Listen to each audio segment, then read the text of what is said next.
नमस्कार, न्यूज पर आप सभी का बहुत स्वागत। मैं हूं आपके साथ अभिषेक पुंडीर। नगीना से 2024 के लोकसभा में चुनकर आए नगीना से सांसद चंद्रशेखर को तो आप जानते होंगे, अक्सर अपने विवादित बयानों के लिए वो जाने जाते हैं, विवादित जो उनकी क्रियाएं हैं उसके लिए भी जाने जाते हैं। और एक बार फिर से चंद्रशेखर की तरफ से एक बयान दिया गया है जो विवादित पता नहीं है या नहीं है, मेरे साथी रोहित बताएंगे। रोहित, जिस तरीके का बयान चंद्रशेखर के द्वारा दिया गया है, मतलब पहले तो मुझे ऐसा लग रहा है कि जैसे सांसद बन चुनकर वो आए, माननीय जैसे बने, वो एक अलग लेवल की राजनीति पर उतर गए।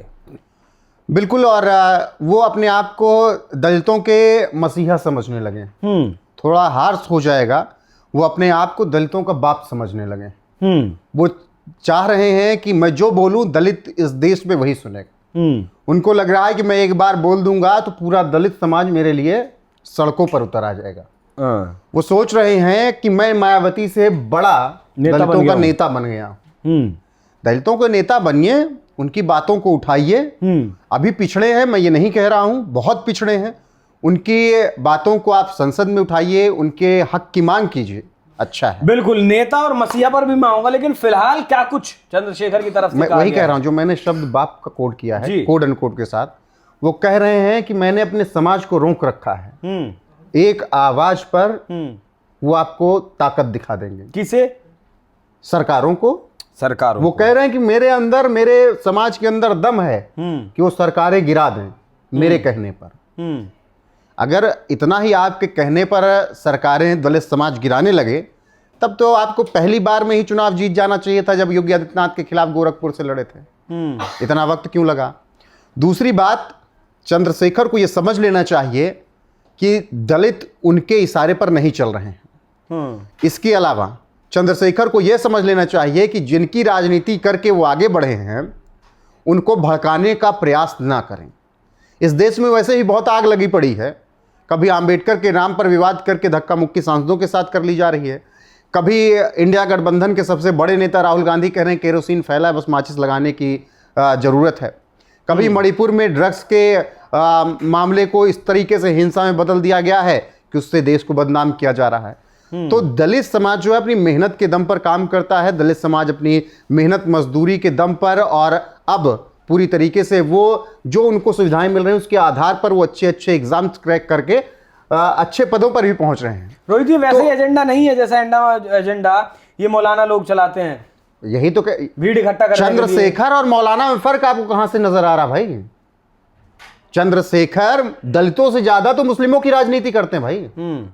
याद होगा चंद्रशेखर को ये बोलते वक्त वो वाकया याद कर लेना था कि जिन मुसलमानों के लिए कह रहे थे कि इनकी मैं आवाज उठाऊंगा, इनकी आवाज बुलंद करूंगा, उन मुसलमानों ने इसी दिल्ली में इनको कह दिया था यहां मुसलमानों की बात होगी, दलितों की बात नहीं होगी। मंच हमारा है, पैसा हमने खर्च किया। याद है वो तस्वीर? हाँ।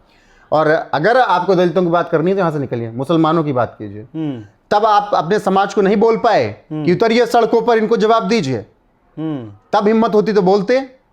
चंद्रशेखर की राजनीति ऐसी रही है कि अगर दलित और मुसलमान के बीच में कोई झगड़ा हुआ, मारपीट हुई, तब चंद्रशेखर नहीं बोलेंगे। अयोध्या को लगा ले लें इसमें, उदाहरण के तौर पर कई उदाहरण है। अयोध्या एक दलित बेटी के साथ, नाबालिग बेटी के साथ एक मुस्लिम के द्वारा, लेकिन वहीं पर दलितों की लड़ाई और किसी के साथ हो जाए, चंद्रशेखर रोना शुरू कर देंगे, पीटना शुरू कर देंगे। अगर आपको राजनीति समाज को समझ नहीं आती होगी रोहित। समाज को समझ में आती है, इसीलिए तो 3 दिनों बाद जिताया, वरना गोरखपुर में न जिता देते इनको योगी आदित्यनाथ के खिलाफ। तो इसीलिए तो इनको इतना वक्त लग गया। और वो भी वक्त क्यों लगा? क्योंकि बीएसपी थोड़ा नेपथ्य में गई। अगर मायावती वैसे ही एक्टिव होती, मैं फिर चैलेंज कर रहा हूं कि संसद क्या विधानसभा में न पहुंचते चंद्रशेखर। अच्छा रोहित, एक कड़ी को जोड़िएगा। यही जो लाइन चंद्रशेखर ने आज कही है कि भीड़ को रोक रखा है वरना तख्ता पलट कर देंगे, या जो भी शब्द का उन्होंने इस्तेमाल किया, यही चीज तमाम मौलाना बोल चुके हैं इस देश में। और यही चीज किसान नेता राकेश टिकैत, या फिर कहें कि आंदोलनजीवी राकेश टिकैत बोल चुके हैं कि जो भीड़ लाल किले पर गई थी वो अगर संसद की तरफ गई होती तो तख्ता पलट हो चुका है। तो वो चिंगारी तो नहीं बढ़ा करी है।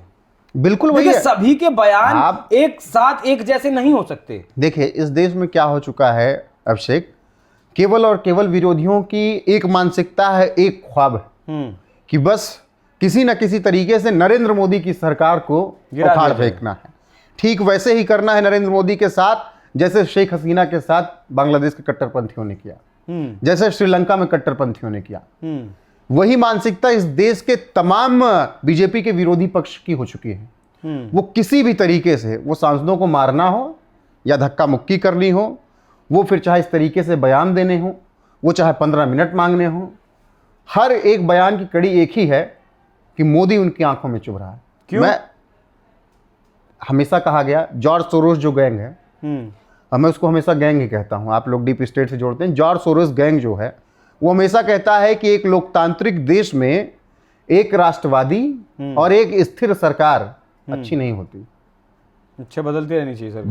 बदलती नहीं, खिचड़ी वाली सरकार होनी चाहिए, 2014 के पहले वाली। तो अमेरिका में बना लो खिचड़ी वाली सरकार। तो वही तो, अमेरिका में चल नहीं पाता है मामला, लेकिन और आदमी अपना घर में आग थोड़ी लगाना चाहता है। आदमी क्या चाहिए कि पड़ोसी के घर जलता रहे, दूर के रिश्तेदार का घर जलता रहे। तो उस गैंग का केवल यही मकसद होता है कि दुनिया में कहीं पर स्थिर सरकार ना हो। 14 के बाद इस देश में स्थिर सरकार आई, और ऐसी स्थिर सरकार आई कि अब की 3 गठबंधन जो मेन है, गठबंधन में 3 पार्टियां, उसके बाद पूरा दम लगा लिया। आपने देखा होगा कि चंद्रशेखर से मुलाकात, पवन कल्याण से मुलाकात, तमाम लोगों से मुलाकात, ऐसे लोगों से, नीतीश कुमार से वक्फ बोर्ड के नाम पर भगाने की कोशिश की गई, लेकिन इतना मजबूत वो फेविकोल वाला जोड़ बना कि खिचड़ी सरकार ये भी नहीं बन पाई। हमें पहले 2-3 महीने लगा कि खिचड़ी सरकार होगी। कुछ मामलों में हम कह भी सकते हैं कि सरकार थोड़ा बैकफुट पर गई, जेपीसी को मामले भेजने पड़े, लेकिन पहले जैसे खिचड़ी सरकार थी कि आज चंद्रशेखर प्रधानमंत्री हैं, कल पता लगा सुबह कोई और प्रधानमंत्री हो गया, परसों पता लगा और कोई हो गया, नरसो चौधरी चरण सिंह हो गए। वो खिचड़ी वाली जो सरकार थी, तो बस यही मानसिकता है नरेंद्र मोदी के खिलाफ कि खिचड़ी सरकार इनकी होती तो ये लोग खामोश होते। उसमें क्या होता, उनका धंधा चलता रहता। खिचड़ी सरकार में धंधा चलता। खिचड़ी सरकार में होता, मान लीजिए अभी सिंपल सी मैं बात बता रहा हूं कि 4 सांसद होते अभी इनके चंद्रशेखर के, आजाद समाज पार्टी, 4 सांसद होते हैं, मान लीजिए सरकार में शामिल होते तो इनका काम चलता रहता। अखिलेश यादव इतनी सीटें जीत कर आए हैं, वो भी सरकार में होते, काम चलता रहे। पहले तो 20-25 सीटों में आप सरकार में होते थे ना, आपके पास बड़े बड़े मंत्रालय होते थे। अब तो आप 40-50, 99 सांसद के बाद भी आपके पास कुछ नहीं है। कांग्रेस तो 100 सीटें जीत कर देश में अपना प्रधानमंत्री बना लेती थी। तो वो खिचड़ी सरकार, इस देश का वो डीप सोरोस गैंग भी और इस देश के विरोधी चाहते हैं, वो हो नहीं पा रहा है। और उसी की भड़ास है जो आपने पूछा कि क्यों मोदी चुभ रहे हैं, उसी यही चुभ रहे हैं मोदी। क्यों? क्योंकि एक स्थिर सरकार है, एक फैसला लेने वाली सरकार है, और ये कोई पहली बार नहीं है जब इस तरीके से बयान। आप इस बयान से दलित भड़केंगे? दलित इतना बेवकूफ नहीं। अगर दलित को समझ रहे हो कि ये दलित 1990 के पहले वाला दलित है कि प्रधान जी जाएंगे गांव में और कहेंगे कि पंजे पे वोट दे देना, तो दलित समाज एक तरफ से जाकर दे आता था। प्रधान तो उच्च कोटि का हर जगह होता था।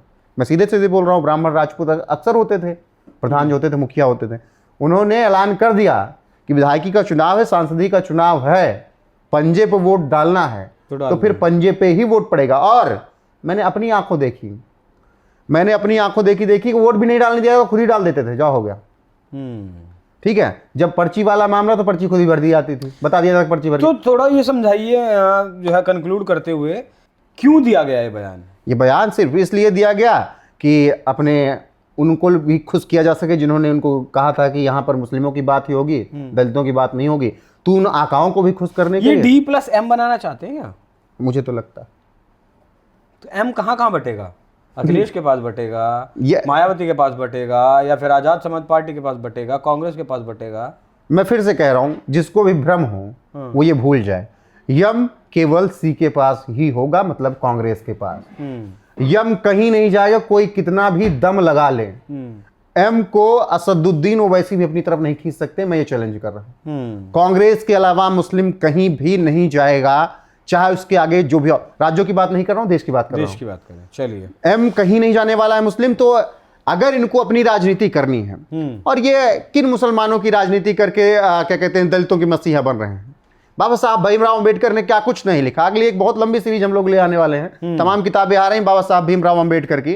बताएंगे कि कितने बड़े बाबा साहब भीमराव अम्बेडकर को मानने वाले नगीना के सांसद हैं, और जो ये दलितों के मसीहा बनने वाले हैं वो कितने बाबा साहब भीमराव अम्बेडकर को मानने वाले हैं।